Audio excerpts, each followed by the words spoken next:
Hello, welcome residents and neighbours. My name is Faisal Hassan and I'm your Member of Provincial Parliament for York South Western.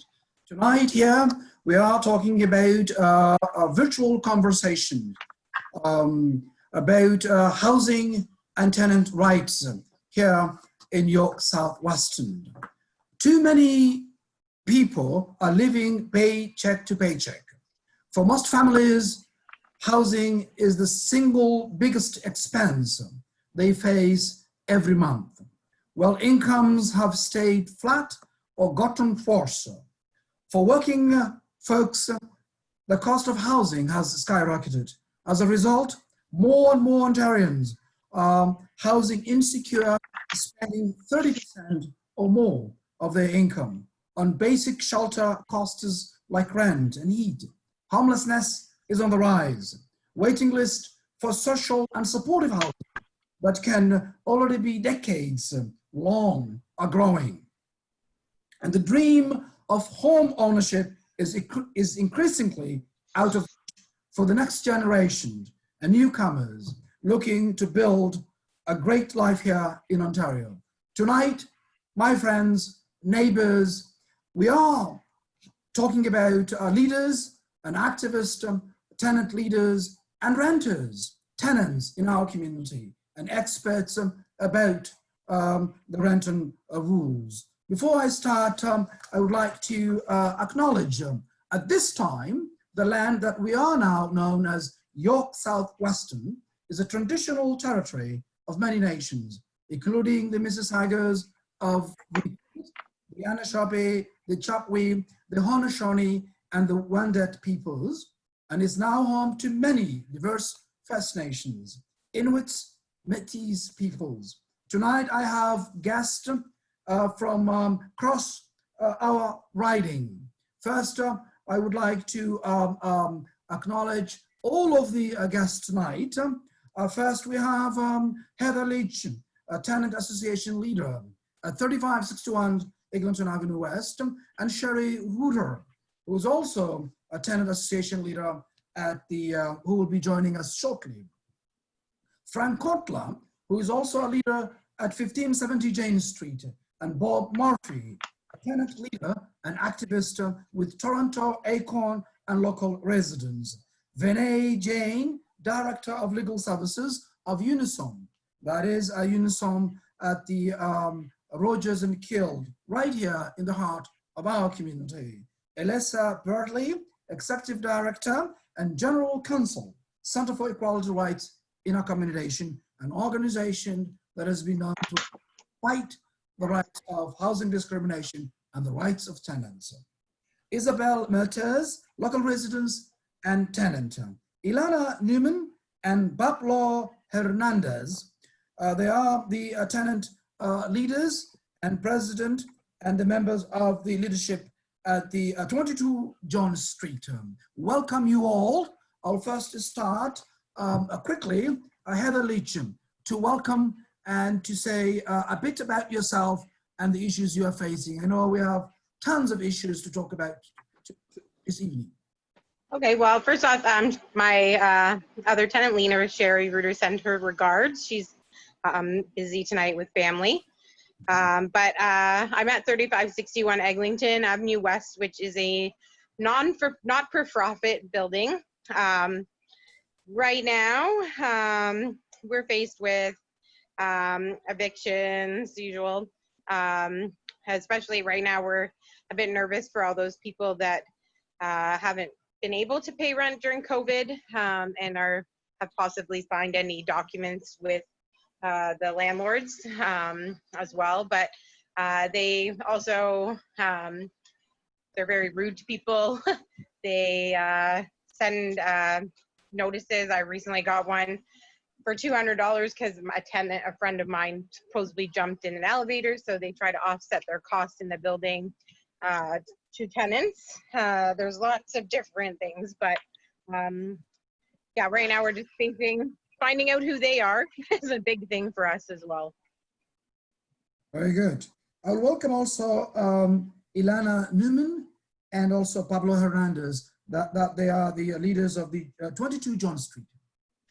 Pablo first.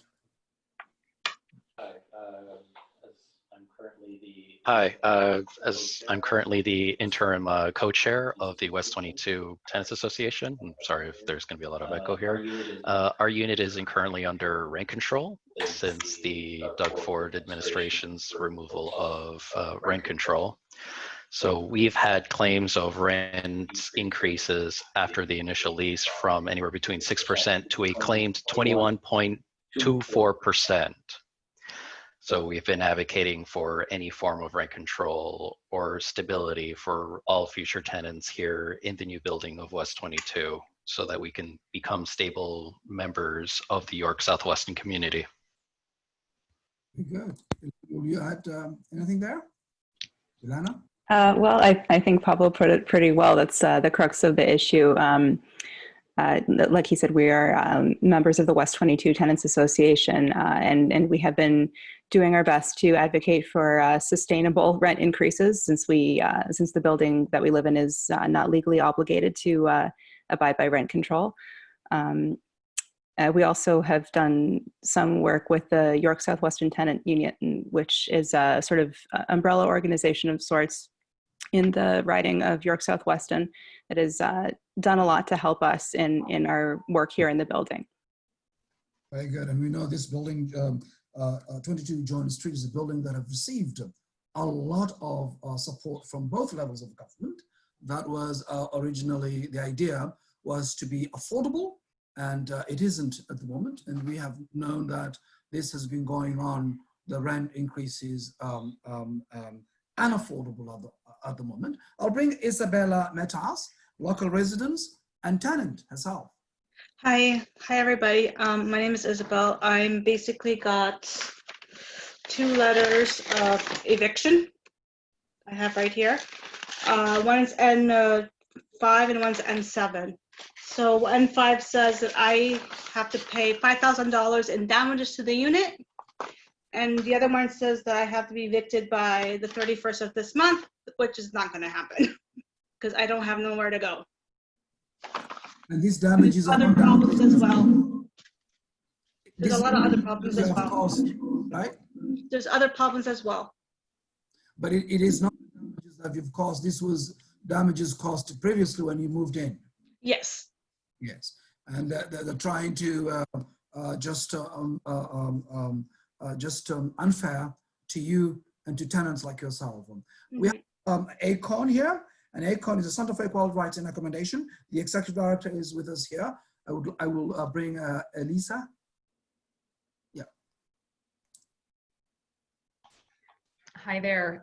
Thanks so much, and thanks for inviting me to join you this evening.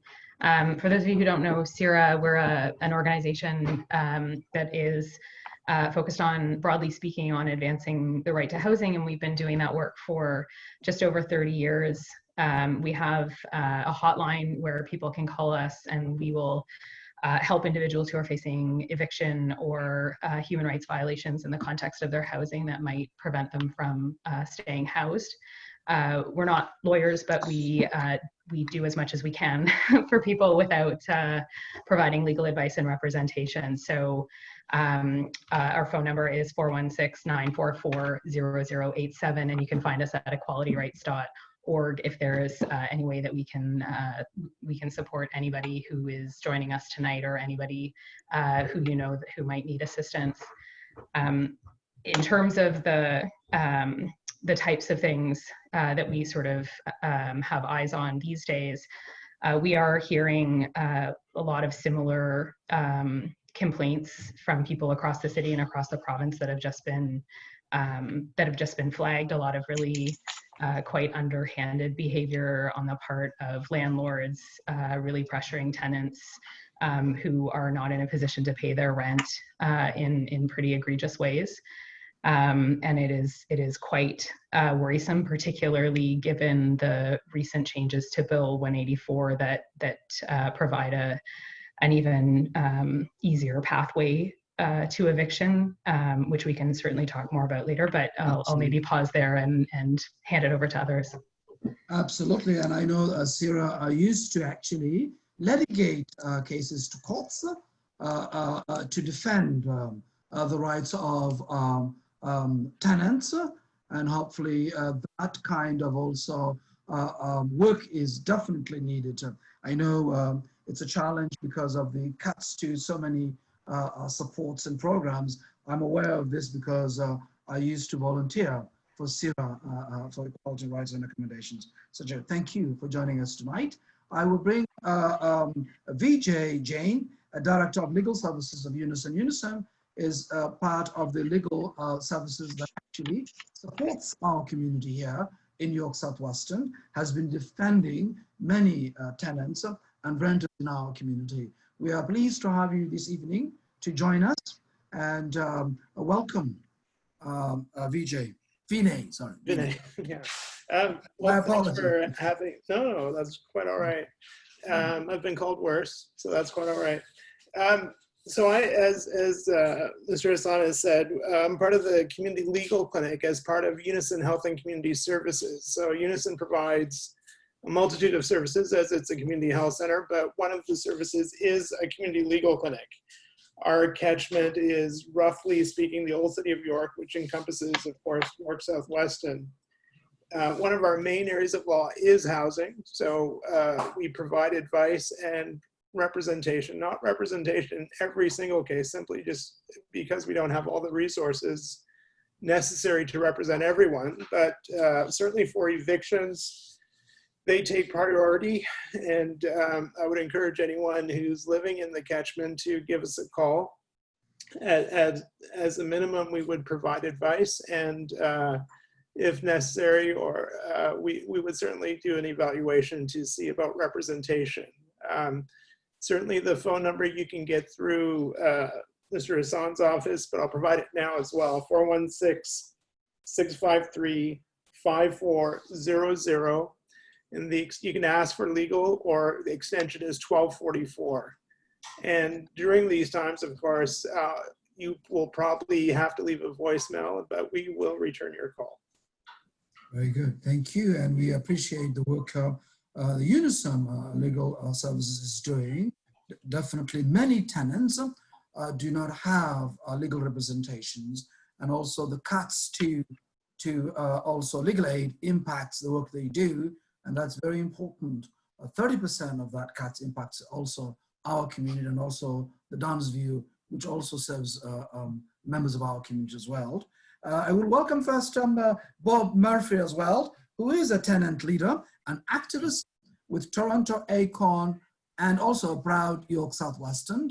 Bob Murphy. Yes, good evening, everyone. KV, I believe we talked, you're on the Keel Street location at Unison? Vinay, yeah. Okay. Sorry, I was muted, but yes, I'm at the Keel and Rogers site. Yeah, we talked last year briefly, and I'm just clearing something up in my head for Alyssa.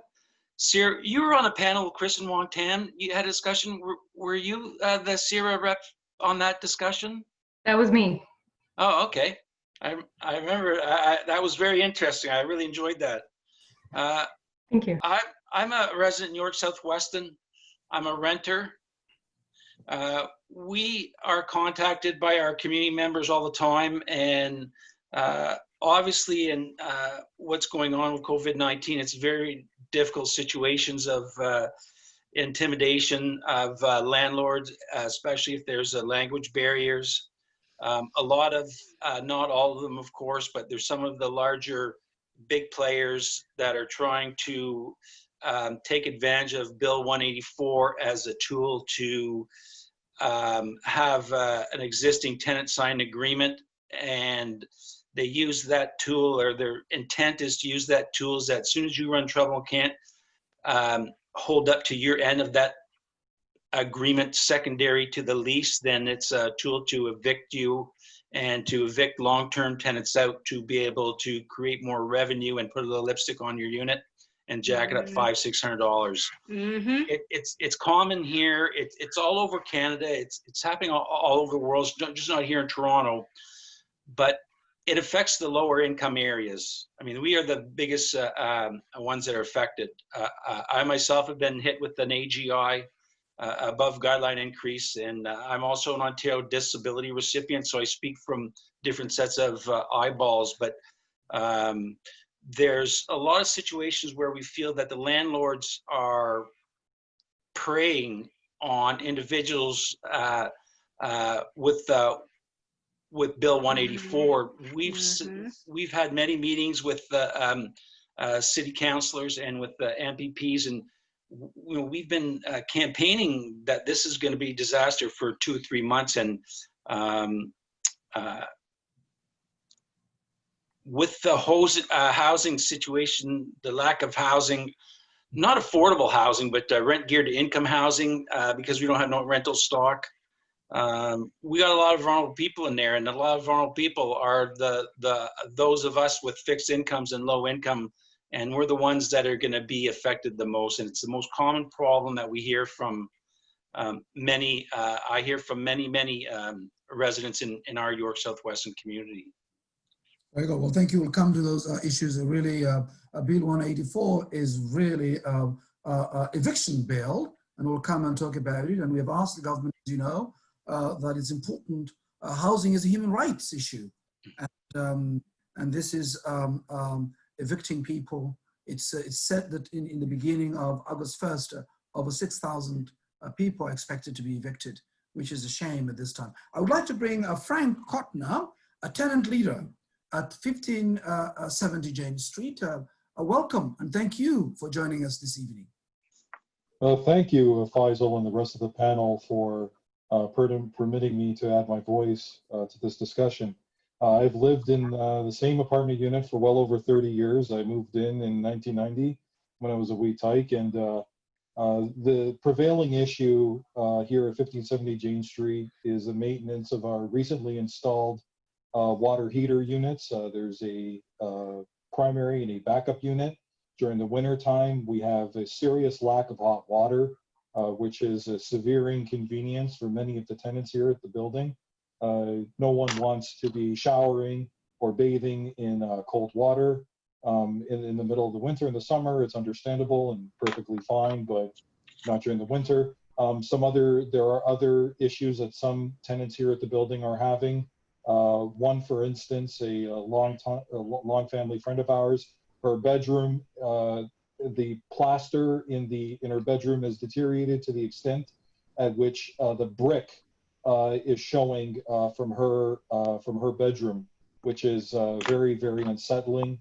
I'm not too certain as to the status of her claim with the MPP, but that's something that I'm encouraging her to follow up on. And also 710 and 720 Chithui have their own issues. We're Toronto community housing buildings. Pest control issues is another one that we have issues with. As renters, we all know that if a landlord is not proactive enough in bombing or fumigating or controlling adjacent units, the 8 adjacent units around a problem unit, the problem just shifts off to another unit. Multiple people here at 1570 Jane have got issues with roaches and mice. And while they do come every Thursday, the pest control management guy, they do not do enough in dealing with the adjacent units. And there are some tenants here that are being given eviction notices. And COVID-19 has certainly impacted other non-RGI tenants who are here on the panel and those who are watching tonight. And I also would like to thank Faisal Hassan for his advocacy for the TCH buildings in the riding. And hopefully in the next year or two, we will see Dell Management Services on their way out. And yes, thank you for allowing me to speak. And if you guys have any questions, if you'd like to ask me anything, I will be here. Yes, we will start the discussions, absolutely. And thank you very much. Thank you. And I never understand why Toronto Community Housing Corporation, which is publicly run, will outsource, the work it's supposed to be doing to other organizations and for-profit organizations. And I think that should be also looked at. And I think when we looked at it, those buildings that are run by Toronto community workers and employee, they are much better than the buildings that are run by organizations that are outsourced. And that is really a problem. And it's another discussion, but it's an important point you mentioned there. Thank you. I believe that housing is a human right. I understand safe, secure, and affordable place to call home is the foundation of a good life. And we have seen now that this government is trying to also bring a bill that will evict over 6,000 starting on August 1st. So what is next to tenants and renters? Who is going to protect them?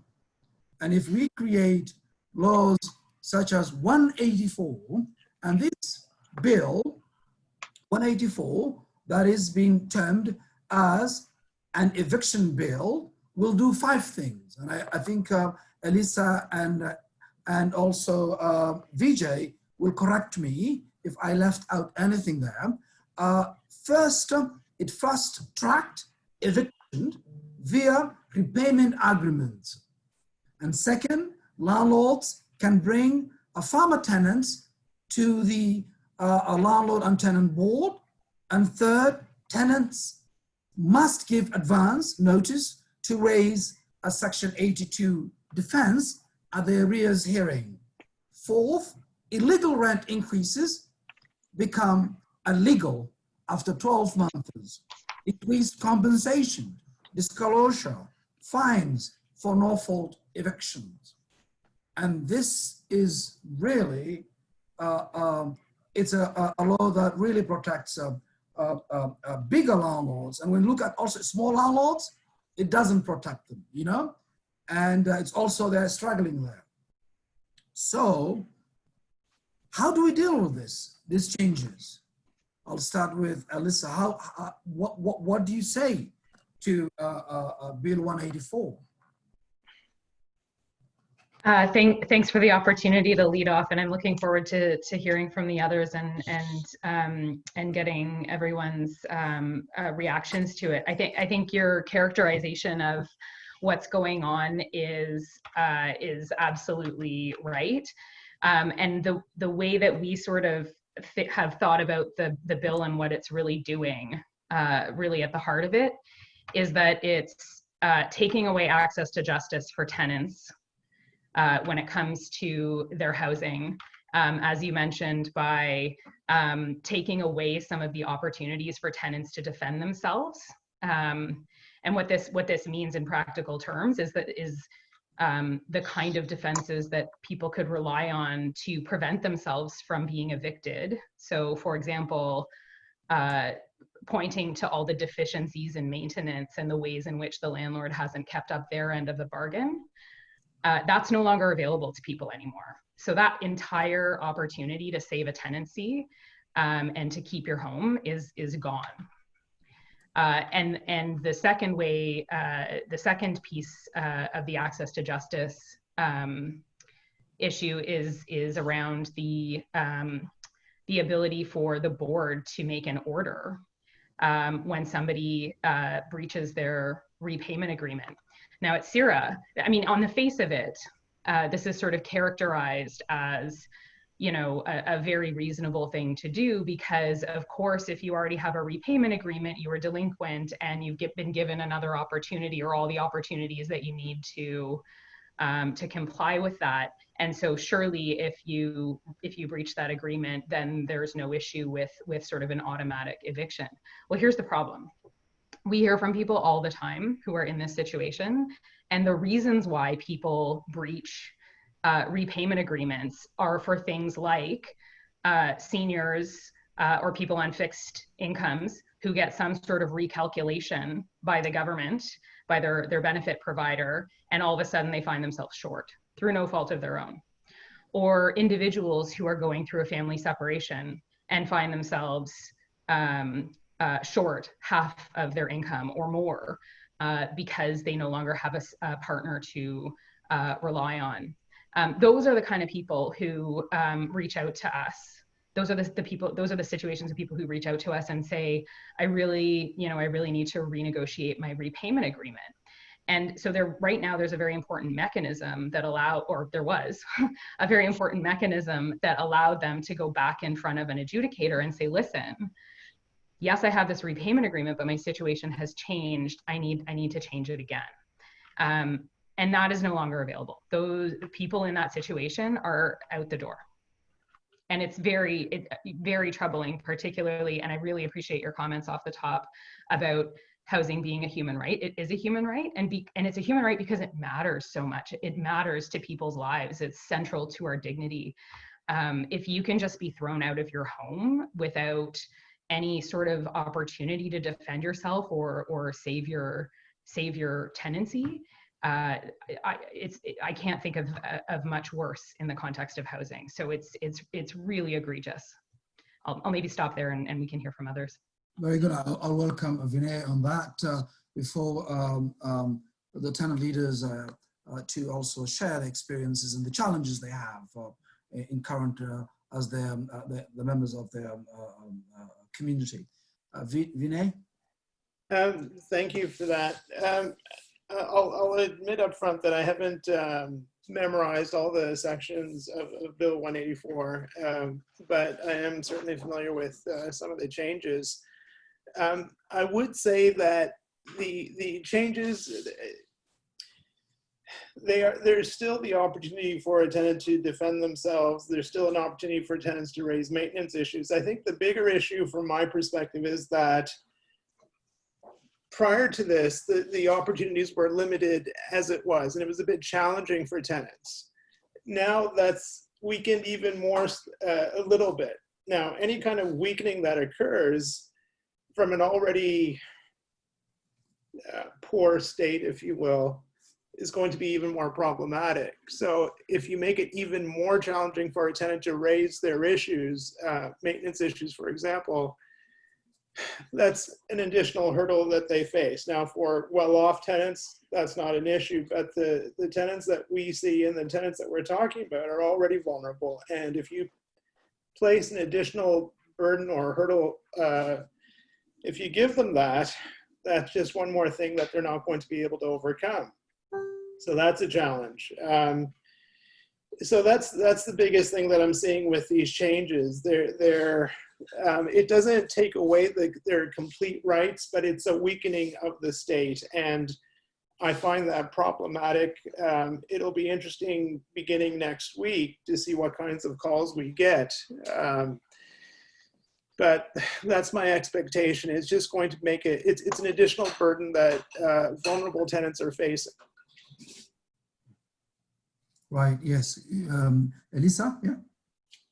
Thanks very much. Just really quickly, and Vinay, thank you so much. I misspoke a little bit in my comments. You're absolutely right. It's not the case that the defense that I mentioned is not available. The issue is that you have to give advance notice of making that argument. And the reality is, as Vinay said exactly, if you're particularly well-versed in the law, or you have means and resources to procure a lawyer, then they'll walk you through that, and that's not going to be a problem. But we know the vast majority of people in front of the landlord-tenant board are unrepresented, if they even go at all. And so the practical reality is that they're not going to know, they're not going to give advance notice, and that avenue is not going to be available to them in practical terms. But you're absolutely correct that it is there if you raise it in advance. So thanks for that correction.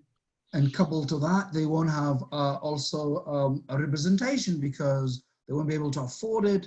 They won't be there because they've already, this current government have cut 30% of also of legal aid and representation that are mostly needed to defend tenants. Usually they take cases of housing and so forth.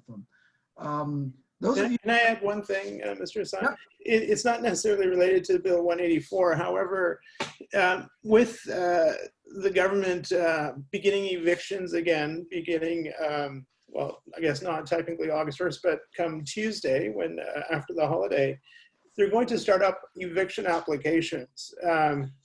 which they were already hearing a few urgent ones before. Now they're going to open that up. It's not 100%, but they are opening that up. But one thing they haven't indicated that they're doing is that they're not going to hear tenant applications yet. So we've received a number of calls over the last 3-4 months about, as per usual, as it's been alluded to here, a lot of tenants are having maintenance issues and they're having issues with their landlords, and their legal recourse is to file a tenant application. They can file it now, but it's not going to be heard now. The priority is eviction. So that's a challenge, an additional challenge that tenants are facing with the pandemic and with the landlord and tenant board in the way that they're opening up. Evictions are the priority, unfortunately, but tenants have a lot of issues too, and they should have the right to bring have their issues heard also. Absolutely, and any law has to be balanced. Looks about both sides, the rights of the landlord and the rights of the tenants. But if you create a bill such as 184, which is eviction bill, and just getting rid of tenants and renters, it is really not a right thing to do. But definitely we're going to stand up and our voice will be heard. I welcome those of you who are joining us live from Facebook. Faisal Hassan, MDB, we are here tonight speaking our neighbors and friends and tenant leaders and experts on the rights of the tenants and those who defend our community in legal frameworks.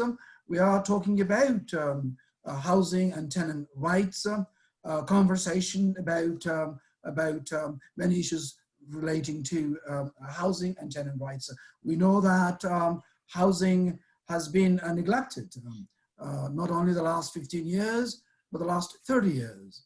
And it hasn't been really being invested in our community and beyond.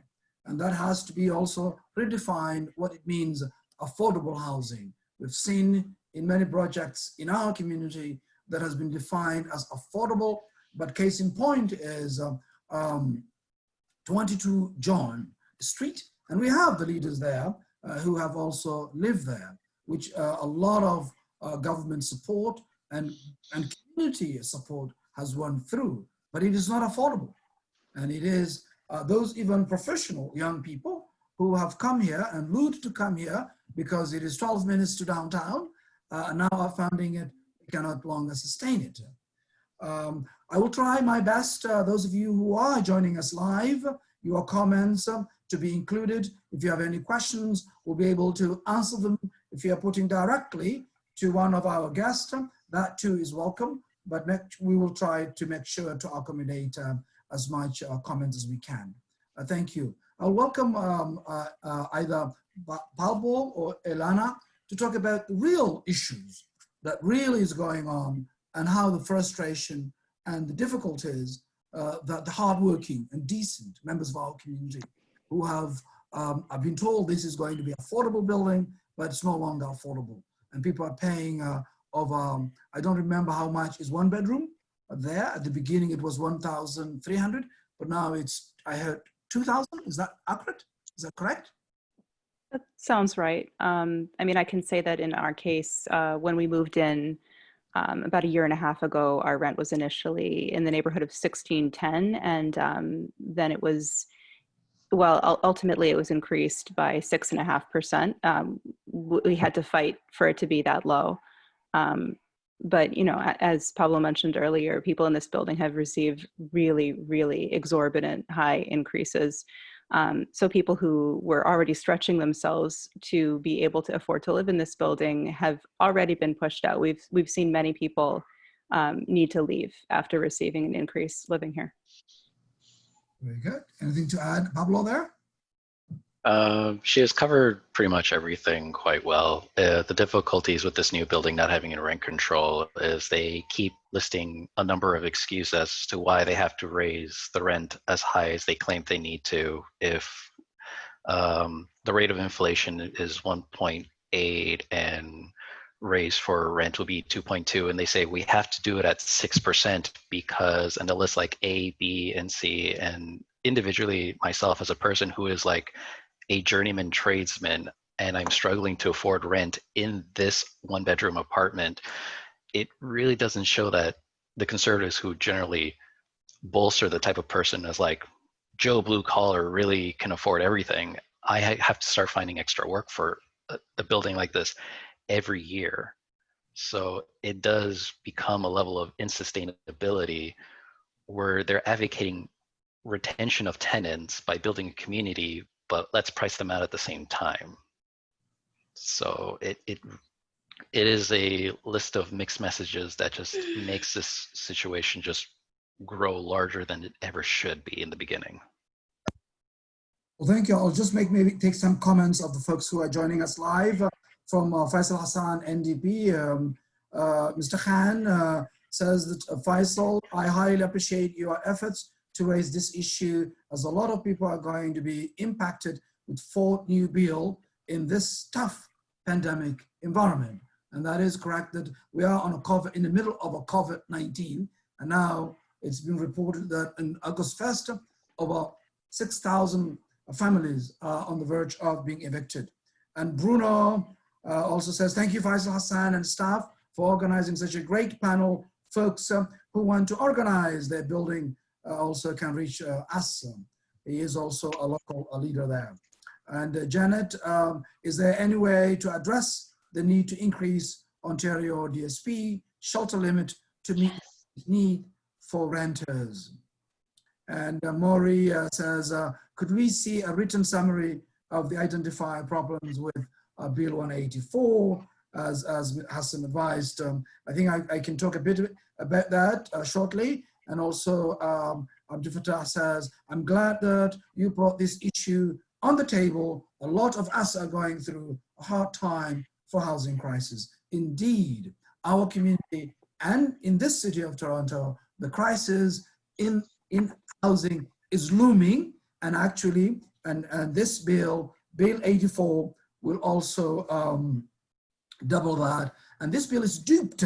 The eviction bill by tenants received royal consent a couple of weeks ago. This bill is a collection of pro-landlord amendments to the Residential Tenancies Act of 2006 that will increase housing insecurity in Ontario and drive up rents and hasten the loss of affordable housing units. Well, tenants and tenant advocates fought hard to stop Bill 184. These efforts were ignored by the current government. More troublesome is that the expedited passing of Bill 184 coincides with the lifting on of the eviction moratorium at the end of July and reopening of the landlord and tenant board in August 1st. This means that eviction and the enforcement will resume in August, while the pandemic still poses a threat to the health of Ontarians. And now we already have so many people already homeless. There has never been any investment in housing for the last 30 years. Not only the current government, but the previous governments have also ignored in this. So I want to bring Heather Leich, because Heather has been really advocating and members of the 3565 Eagleton Avenue West, a building that has come to our attention for many times, forcing tenants out and evicting them. What do you worry about now, since now we have 184? Heather.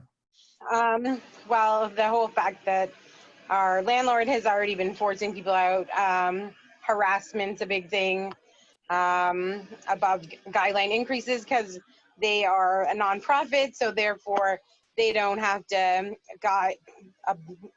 basically abide by any rules. They can increase it as much as possible. The building's actually mixed market, so I'm in a subsidized unit myself. I was actually homeless for many years, and I was given housing in 2016. I'll tell you a little background.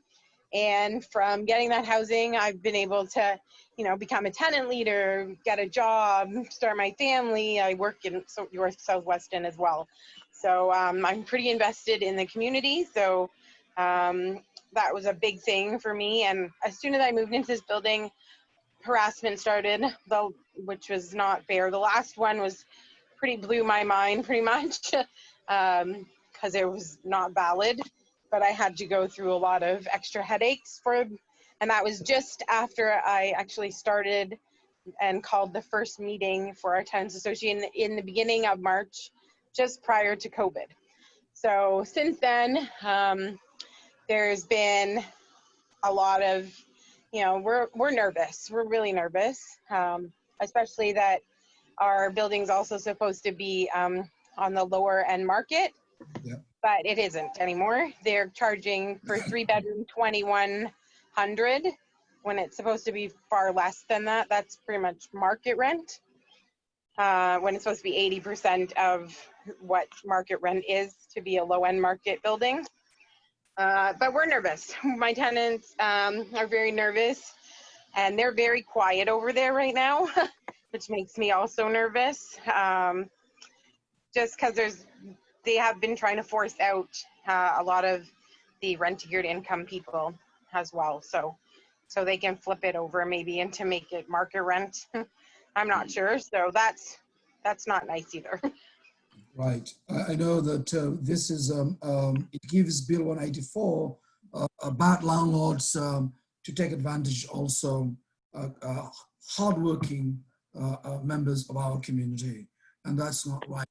I know I want to understand a little bit about what Bob Murphy experiencing. Would you give us some stories of what you're worried about happening? Because I know we are also worried about the evictions of members of our community. We already have tons of thousands of people who are already homeless and crowded conditions, and also and all of that. So yes, Bob. Yeah, I think there's a big portion that there's a hidden massive part about all this going on that is really not brought out in the open, and I'd like to comment on it. But I believe at first it starts. We need rent control. We need vacancy control. So when a tenant leaves, that there's not an incentive, financial incentive for that the landlord to harass and get you out. We also, to my knowledge, and maybe Alyssa or VK, you can correct me on this, but I believe the landlord and tenant board lost 30% of their staff, and so did the legal offices lost 30% of their staff, or their funding, shall we say.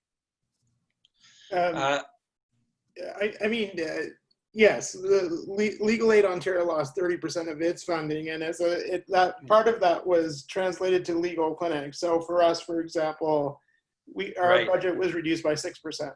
Right, and I did a deputation in the legislature a couple of weeks ago, and I mentioned certain things that everybody seems to forget is that with housing, it's not just about housing. It's about income, housing, nutrition, mental health. They're so interrelated, but it's the turmoil, it's the anxiety that that individual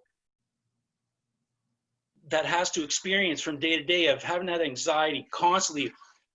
How am I going to be able to survive? If I get kicked out, if I get evicted, where would I go? There's nowhere affordable to go. We hear City Hall talk about affordable all the time, but affordable for who? Right? When they were doing this Portland's Google, Alphabet, and Sidewalk Labs, they said we're going to make 22% affordable housing. But as I asked one of the media employees there, her name was Mary Mahone McMahon. Mary McMahon Mahone. She was a two-term, I believe, counselor MPP in the Beaches. I asked her, well, at one of the conversations, please tell me, what is your interpretation of affordable? Is it like 1% below market rent, or tell me what affordable means to you? And she wouldn't even answer me. She just walked off the stage, right? So I hate that term affordable, but we can't forget about the anxiety that individuals have to live with from minute to minute, and that worry and that turmoil that's inside them of where's the future going to take me because I can't afford to pay my rent because my landlord wants to get me out to jack up the rent, or they just for whatever reason. We forget about the mental stress it creates, and I think that's I think we got to relate that mental health and nutrition, and housing are all related. Very good. I'll leave it at that. Yeah, no, thank you very much. I think that's very important. And the concern is a government should be looking about its people. And we said that housing is human rights. So this is really headed in troublesome for all of us. And we need leadership, and definitely the official opposition is here to hear and to propose alternatives. And we have proposed ideas to support tenants directly with a rent support because we are in a COVID-19 pandemic period where people are asked to stay at home and things has been very tough. This is the time to help people, not just to bring bills like 184, which is eviction bill. I know that Isabella, you have been targeted unfairly. Would you like to speak to us a bit more about what's happening to you? Basically, I've been targeted like 4 years ago. I entered my unit. This is like my first time ever renting because I lived with my parents until 5 years ago. The first 4 years, everything was okay. I rented as it is, so it had mold inside, had other stuff inside. I can't sleep in my bedroom because there is mold. I'm actually in the living room on the couch because that's where I sleep right now. So I don't think it's fair. I can't even sleep in my own room. I am on ODSP. I have a learning disability. My son has issues as well. My landlord has harassed my son, has harassed me, giving me entry notes, eviction notes that I have to be out of here by either tomorrow or either the 9th of next month. Right? And it's just an ongoing thing. I can't eat, I can't sleep. I'm going into depression, anxiety, you name it, I have it. Right? And it's not fair that he's doing this to me right now because of the COVID, and I have nowhere else to go. I can't go over to my sister's house because she's a one-bedroom apartment. I can't go over to my mom's house apartment because she also has a one-bedroom apartment. So it'll be easy. It's going to be very tight if I have to move out of here to go live with my mom because it will be very, very tight. Right? And I love being here. I love being in my unit. But my unit has a lot of damages. He doesn't keep up with this. I had an issue with one of the pipes of one of the toilets of the upstairs unit coming into my apartment. He took everything apart and has to come fix it. And he says now I owe him in $5,000 in damages. So it's an on battle situation. I can't even, I'm not even safe. Put it this way, going out of my own home because I think he's going to change the locks on me. This is how that's how right now I'm getting to that point that I can't even leave my own home, my own apartment because I'm afraid that he's going to change the locks on me. And he's issuing, and he wants I don't know if this is legal or not, but he wants my son's bedroom key. He wants my bedroom key as well. There's a lot of stuff there. It is private stuff and it's valuable stuff. So we always have, every time we go out, we always have those 2 doors locked. And he's issuing for the keys. And now he's putting video cameras around to monitor everything that we're in and out. And he almost hit my son with his van because now as well. Cops have already been called here a couple of times already, and they said we can't do anything. It's a tenants and landlord situation. That's wrong. I'm so sorry. I think we should be able to connect you to the legal clinics. Vinay and Sira can help you with this. I mean, when you moved in, the damages was already there. You pay your rent on time. Yes, I pay $700 for 2 bedrooms. And if I go leave for another 2 bedrooms, it's going to be like $1,000 to $2,000. I'm on DSP. I don't even know if they're going to give me more money because of that. Yeah. This is, right? That's the Call your issue. local legal clinic, Isabel. yes, we will connect you to Vinay to fight for you, and my office will do what we can to help you. Absolutely, this is wrong, and this is And harassment. I know I talked to you yesterday about it too. Yeah, definitely. We will fight on this. Absolutely, it's Like, wrong. I don't, like, if I have to move, I'm willing to move peacefully and Mhm. find something else. But in the meantime, I'm still paying my rent. You know, even though he wants me out, I'm still keeping paying my rent no matter what, because that's my right. Absolutely, absolutely, absolutely. This is what's happening. That's breaking the law, and there is no legislation to protect the tenants. And this is what we are And now. there's one more thing too. He actually sexually assaulted me too. He kissed me as well, and another tenant here as well. That this is, well, I think you can report to the authorities right away. Yeah, that's what we did. Yeah, that's unacceptable. Yes, absolutely. Well, thank you for sharing that, Elizabeth. I know, Frank, your buildings also have many issues. Is there anything you want to add there?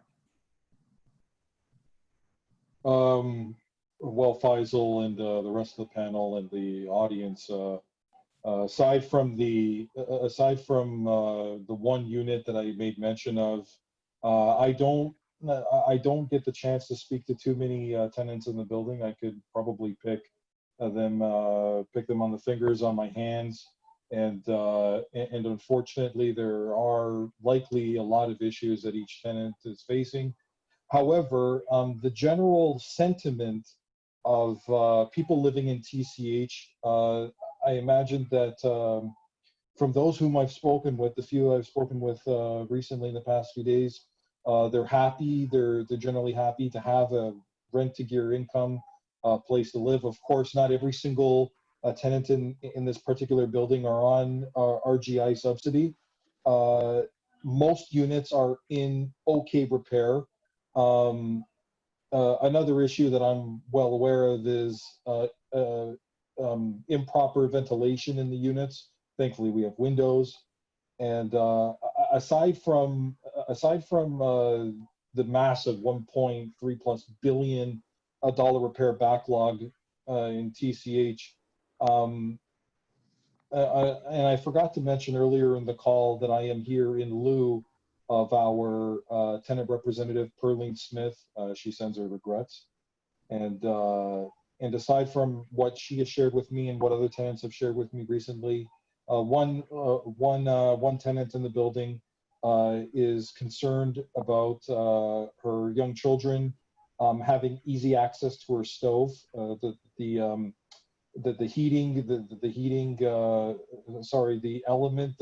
dials for the elements are in a weird configuration. They're actually right above the oven door. And she's complained to Toronto Community Housing multiple times, and they said, well, this is a personal issue between you and your children. This is your responsibility. And she had told me a few days ago that she will complain again. And I do encourage her to seek your assistance. Me personally, I have not had any serious issues with Toronto Community Housing. The most recent one was the portable air conditioner trade-in program. My mother is disabled, whom I live with, and she needed an air conditioner replacement.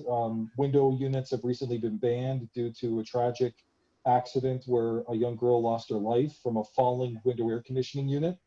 That was, I believe, last year, and as a result of the lawsuit that the family pressed against TCH, it took us 3 months to get our units, and some residents in the building haven't yet received the replacement units. Most of them have. I think one or two are still waiting for a response from Toronto Community Housing. Aside from these convenience issues that I just stated, there's not too much else for me to report on, really. And my heart goes out to the previous speaker. She does not deserve to go through what she went through. And also with many of the other another issue that I wanted to bring up is this is also a deep class issue. This is a rabbit hole that is only getting deeper and deeper, and the only way to get out is for a serious government intervention and assistance. One thing that I think about from time to time when we talk about issues of tenants is stop the private construction of housing. Stop it. Put a moratorium, not just on evictions, but on private projects until the backlog is dealt with. The applications for affordable for subsidized housing is, from my knowledge, I think last year was 120,000 people on the wait list. We can't deal with it if we're not building affordable, not just affordable, but RGI housing. And the government, the current government, I don't want to get too political. It's just that I can't help but think that they're delusional. They're absolutely delusional. But yeah, thank you. And thank you. I'll just stop rambling now. Well, thank you. And also another element is also the that Bill 184 has is the repayment agreements, which made outside of the landlord and tenant board. Now, a landlord can give a tenant without a prior consent a take it or leave it repayment plan with terms that are unaffordable for the tenants and includes a section 78 clause that permits the landlord to seek an eviction order, without a hearing or a notice if the tenant breaches the agreement. If a tenant receives an eviction order in the mail, they have 10 days now to file a motion to set aside the eviction order and request a hearing at the landlord and tenant board to explain their circumstances. Tenants who are offered repayment plans by their landlords should proceed with caution. Tenants should seek advice from their legal clinic or tenant duty counsel.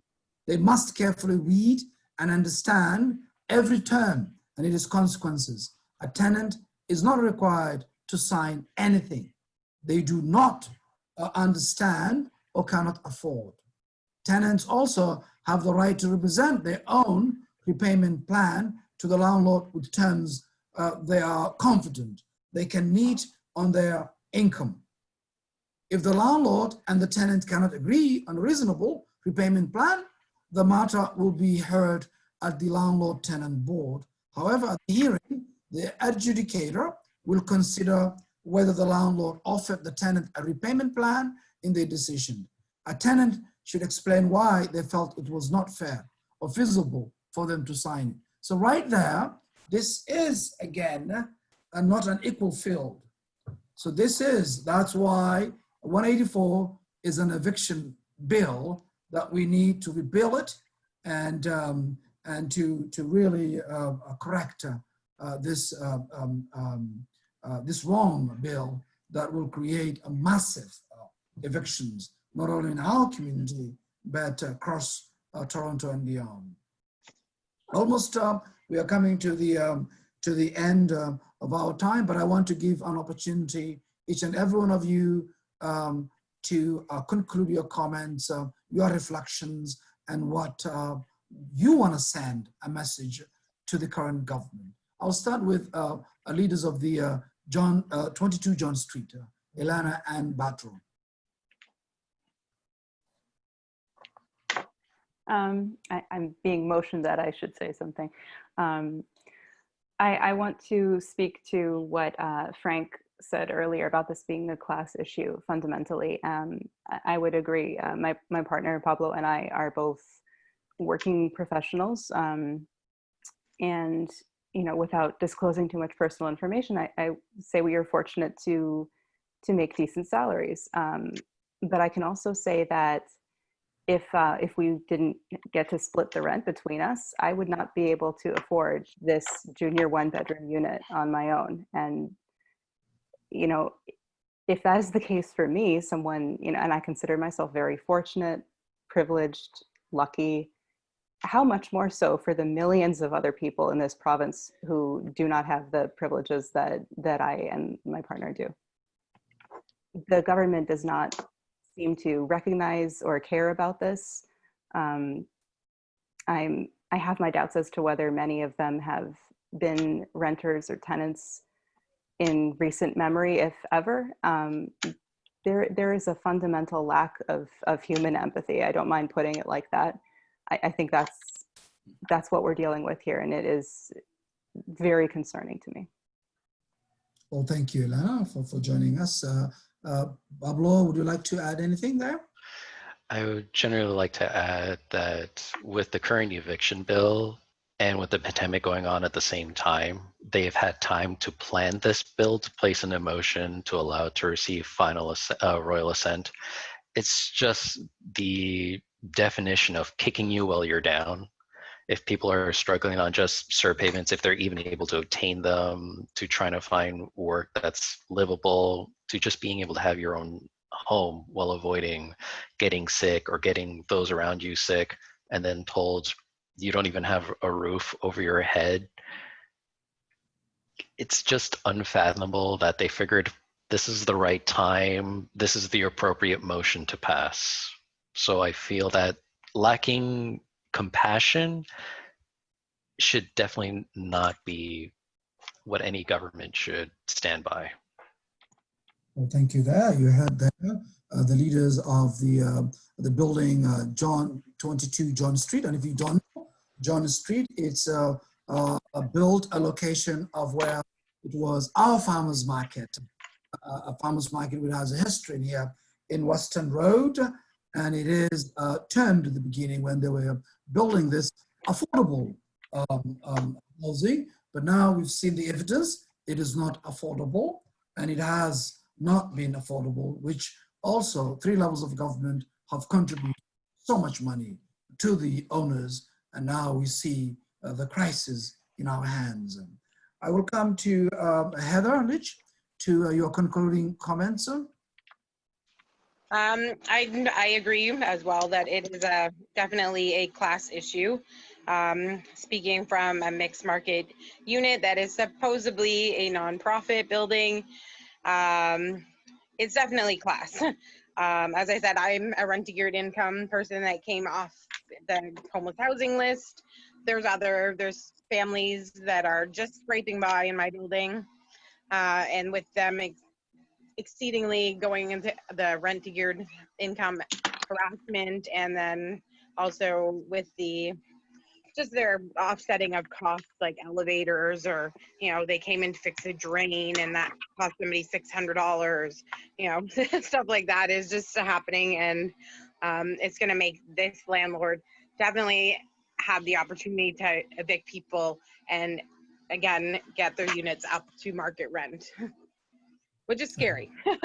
We've been neglected over there, and that's I just finally had enough and decided to form a tenants association. Good. Well, bravo, congratulations. And that's why we need every single tenant's voice being heard. And this is also a opportune time to also organize more.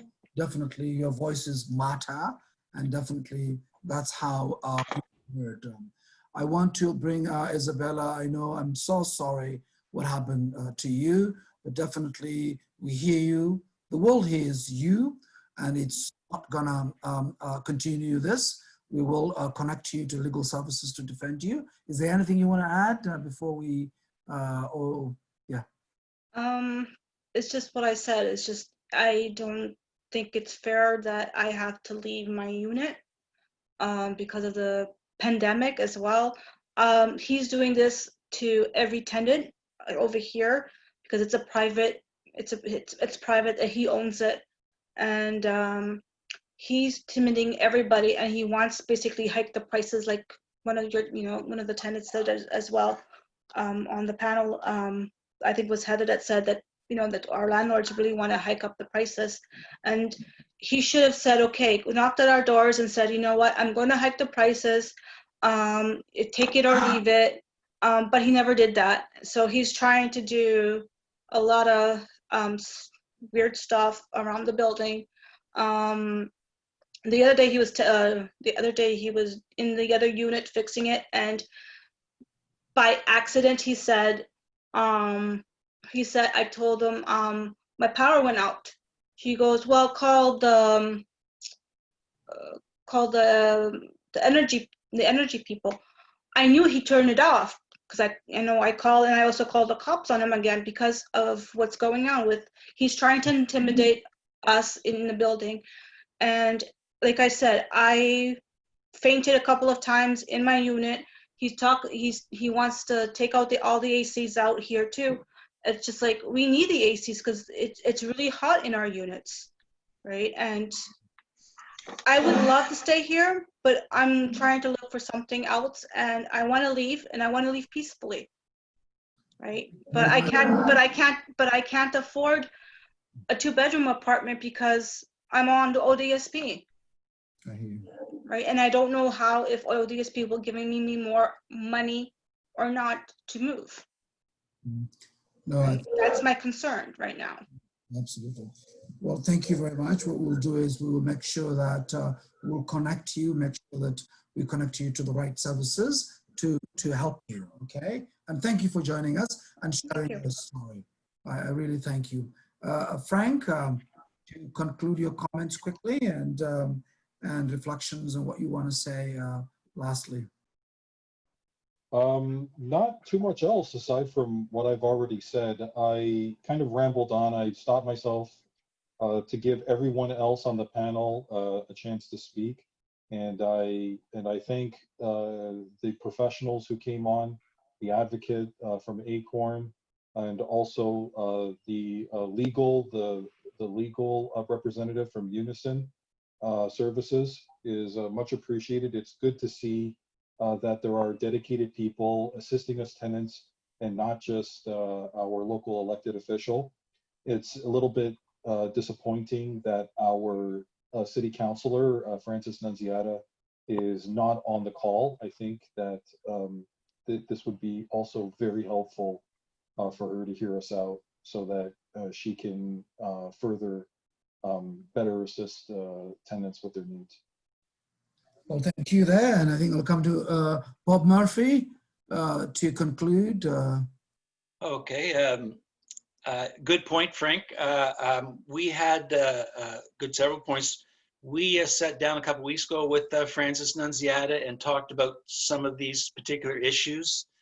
And she made a commitment to us and some existing tenants that joined in on our meeting that if you have an issue in your building, call her directly. If you have many other individuals, convince them to contact Nunziata, email her, because the bigger the numbers, the bigger the reaction. That was basically what we were told. So we encourage everybody to call Frances Nunziata with the address and what your issues are. Also, Joe Cressy at City Hall, City Council made a motion, I believe it was yesterday, where I'm not sure the legal terms or what the legalese is, but they're reviewing the legality of the Bill 184 amendments that was made from Forward for the People. There's also a program out there that was initiated and campaigned through Acorn Toronto quite heavily for quite a few years. It's called Rent Safe TO. If you're not aware of it, go check your website. Unfortunately, it doesn't apply to Toronto Community Housing or any buildings that are less than 10 units, but it's Rent Safe TO. It'll give you a lot of information. Don't sign anything unless you know exactly what you're signing. Exactly. If you have an issue, give Frances Nunziata an email. Thank you, everybody. Well, thank you, Bob, for joining us. Bob represents the Toronto Acorn and local residents of Weston. Vinay Jain, Director of Legal Services of Unison, your reflections and your concluding remarks. Thank you. I don't have a lot to say, as I think a lot of the panel members have already said it better than I can. I would just encourage anyone who does have a legal issue to give us a call. We have limited resources, but at the very least, we will provide advice. And as I said, we do provide representation where we can. And as I said, we also prioritize the evictions Mr. Hassan has our phone number, but I'll repeat it once more, 416-653-5400, extension 1244. And if you're not in our catchment, we will either provide advice and or refer you to your correct legal clinic. Thank you. Well, thank you, Vinay. I now come to Alyssa, the Executive Director and the General Counsel, the Center for Equality Rights in Accommodation, to reflect what you heard tonight and also the challenges ahead, tenants and the barriers and obstacles that are already been created by this government. And you have the floor, Alyssa. Thanks very much, and thanks to everybody on the panel for sharing your experiences. For those of you who sort of spoke about the personal challenges that you're facing, it's I'm very sorry to hear all of that, and if there's any way that Sarah can be of assistance, please do reach out to us. We'd be happy to assist in whatever way we can. I think it was Pablo who ended off referencing the idea that Bill 184 is effectively kicking people when they're down, and I couldn't agree more. And I made very similar comments when I was on a press conference a couple weeks ago with Councillor Wong Tam and MPP Suze Morrison to talk about the impacts of Bill 184, and I'll sort of repeat what I said then. I think it's really un-Canadian at the heart of it. I mean, we're a country that believes in taking care of each other. We have universal health care. It's part of our DNA, part of our identity. We take care of each other. We care about the law. We care about human rights. And this is just so fundamentally un-Canadian. It's anathema to the values that I think we hold. And so that's why, I think that's one of the reasons why I just find Bill 184 so difficult to accept.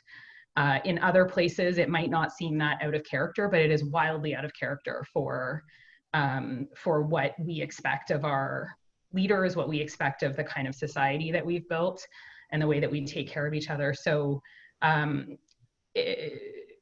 in terms of sort of next steps, I understand that the city has announced that they are going to be fighting this bill in court, and I think that's a good thing. I think when common sense fails and appeals to humanity fail, it's time to fight. And so I tip my hat to my hypothetical proverbial hat to people like Heather and Frank and Bob and the other organizers on the call, and the great work that you're doing to try to get people together. Acorn does a phenomenal job of doing this, not only in York South-Weston, but all across the city. And huge kudos to the entire Acorn organization for doing that. And I think it's really important. It's really important to push back because this is not right. And thank you. And sorry, lastly, I will say thank you, Faisal, for pulling this together. And also, I just want to acknowledge the incredible work that the official opposition has been doing in very difficult times when, the bill was being brought forward very quickly without a lot of notice. I was really impressed by the work that that you and your colleagues have done to throw everything that you can against it. And I think the fight continues. Thank you. Thank you. I want to thank my guests and leaders in our community and experts who have joined this evening on our discussion on conversation on housing and tenants' rights and the issues and the crisis that has just, is expected to happen. Imagine 6,000 families being evicted at the beginning of the month. That is really a crisis, and we need to do something about it. I want to thank Heather.